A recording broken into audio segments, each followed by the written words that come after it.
So the original inspiration for Nightingale came from a story that myself and our art director, Neil Thompson, had read called Jonathan Strange and Mr. Norrell. This is an amazing book about two wizards who rediscover magic during the Napoleonic times and how they ultimately understand it and use it to change the course of world events. It's based around the idea that what happens if you pierce the veil effectively between worlds, and what are the decisions that arise as a result of that. So we fell in love with the Victorian era quite early on. A really creative time as far as human invention and the gaining of knowledge is concerned. And then we imagined our own world where players could open portals to these fantastic realms, meet Fae, meet all sorts of really cool things. And once we started to pair those two things together, multiplayer world, multiple worlds, and this Victorian setting, that was really the birth of Nightingale. From the very beginning, one of the things that really stood out to me was the idea that people needed places and that we could create a space and a place for players that enabled their creativity through this amazing new IP.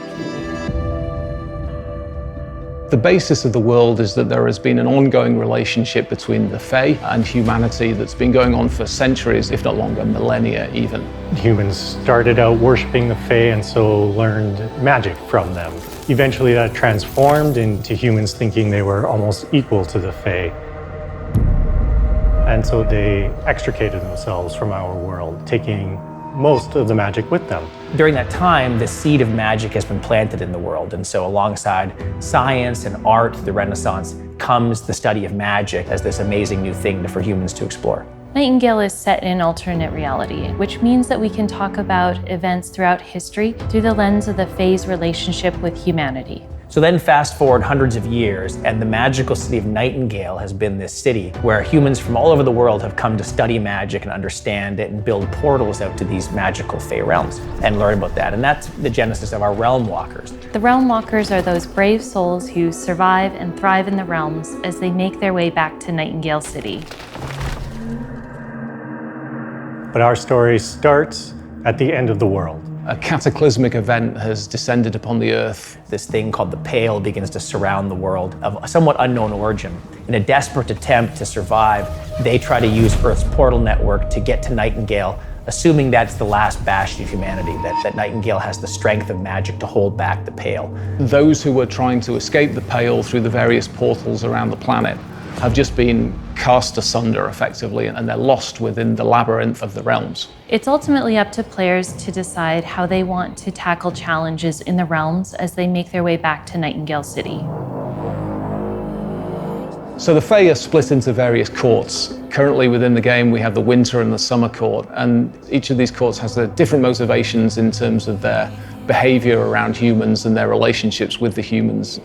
The Winter Court uses the Bound as a weapon against humanity, the Bound being a grotesque mimicry of what humanity is and sending that against humans to eradicate them. So when players awake after coming through this broken portal network and find themselves lost in these realms, that's where they meet Puck. He's the character you've seen in our trailers. So you might know him from A Midsummer's Night Dream, and he acts as your benevolent Fae guide through the beginning of our story. As an alternate history, we have the opportunity to reimagine the stories of those characters in a way that hasn't been experienced before. Humans have been out in the realms for centuries, so it's entirely possible to come across the ruins of civilizations that have lived in the realms before, that have just been lost. You know, we have stories and NPCs that connect these events and connect people currently living in the realms that, you know, have been leading completely separate lives to humanity just within the Fae realms themselves. With the advent of magic in our universe, we get to experience how people like Ada Lovelace would have interacted with magic. We get to bring in people from fiction like Dr. Jekyll and Mr. Hyde and how they would operate in a world like this, and making it all seem believable and real. When we started making Nightingale, it was our ambition to invest a lot into world building, having a survival crafting game that had lore and richness in the NPCs and quests and things to discover, that it all sits well together and gives you a sense of reality, gives you a sense that this is a real set of places that you're going to.